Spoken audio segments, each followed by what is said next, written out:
So ring that bell. I don't know. That's what the kids say. Where's a bell? I guess it helps share the message. I guess there's a bell. I think that's the notification bell. The notification bell. So you know when we release new content. Slam that like button. Isn't that what they say? Smash subscribe. it. We're so cool. Just like us. Yeah. That's all we want is to be liked. That's it.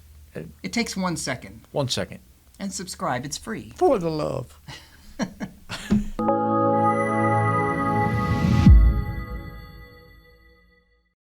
Hey everyone, you're on the 14th Step. It's a podcast about addiction and recovery. My name is Mark. I'm a professional counselor and a recovering addict. Hey, my name is Skip. I'm a recovering addict and a recovery coach. And today we are talking about Step 1. Step 1 of the 12 steps. Correct. And this is the Narcotics Anonymous version. It says, we admitted we were powerless over our addiction, that our lives had become unmanageable. Mm-hmm. Step 1 is the step where we have got to admit that we have no control over what we are addicted to. Mm-hmm. And there's 2 parts to it. Okay. And the first word that really stands out to me is this word powerless. Powerless. And the other word that stands out to me is unmanageable. Mm-hmm. Because I think for me, I went a long time kind of knowing that I was dependent on the drug I was taking, but I was still holding on to this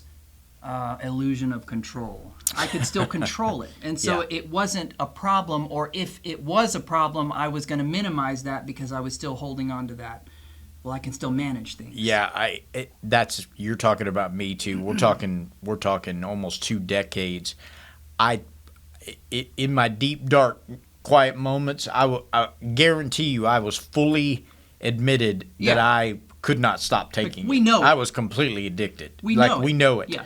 But the illusion that we have power over it is what keeps it going. Yes. Because we don't want to live without it. Yeah. Yeah. And it requires a level of unmanageability in our lives until we start to get to that place where we have really profound reasons to stop. Right. Because trust me, in my mind, I was managing everything quite well. Right. Because that's where I was confusing that term.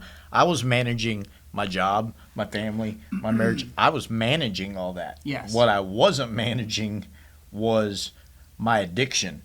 And I thought I was until I wasn't. When you start to lose things, you are hit with this real conundrum of powerlessness. Mm-hmm. Because once I started to lose things and I started to get miserable and I knew the only explanation was it was my addiction, mm-hmm. then I started trying to stop. Mm-hmm. I started making promises to people. Mm-hmm. I started making promises to myself. And then when I was hit with the fact that I couldn't stop, or I could stop for a little while and then I would pick back up again and just try to hide it better. Yeah. That's the powerlessness part of it. Yes. Yep. And you just keep fooling yourself. Right. And you realize that if you have to try and control something, it's already out of control. That is the perfect way to put it. Why else would you be trying to control it? Right. Right. And so step 1 is really the step where we learn that the only solution moving forward is to put the drug down. Yes. And that's a really scary thing. And that's why it doesn't stop with step 1. If it stopped with step 1, it would be useless. Right.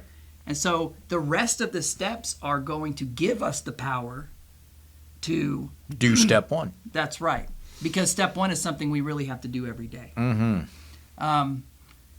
The action that we take in step 1, I think the most important action that we can take is to go to a meeting and say, my name is Mark and I'm an addict. Yes.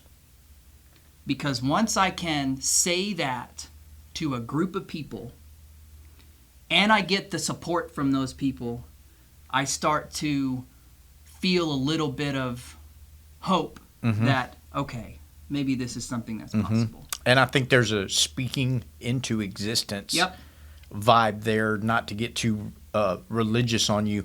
But I knew I was an addict for a long time, but I would never say that out loud. That's right, because I'd never admit that to my wife. Right. You know, because then you have to go to rehab. Let alone the whole world. Let alone the whole world. And when you are able to say something, it releases that out of you. Right. And there's a weight that comes off of you. There is. I don't even know how to explain it, but something comes out of you and makes you breathe a little bit easier. It's weird to say that, isn't it? The spiritual principle of the first step is surrender. Mm-hmm. And that weight that is lifted off is the feeling of finally just surrendering. Yes. To the fact that I'm an addict and I need to do something about it. And if I'm going to do something about it, I'm going to do it all the way. Yep. I can't half-ass it anymore because that didn't work. Yep, and it takes a lot of pressure off of you. It does. Because we've just built up this amazing amount of pressure on ourselves. It is. It's this knotted thing that's inside of us. Well, it's this anxiety that's driven purely by our unwillingness to admit it.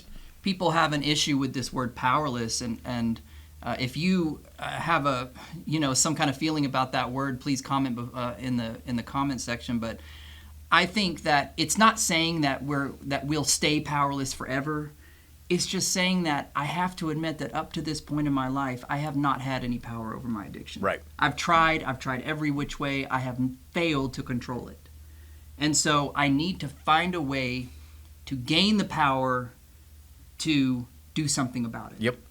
And that's when we move into step 2. That's right. That's next time. All right.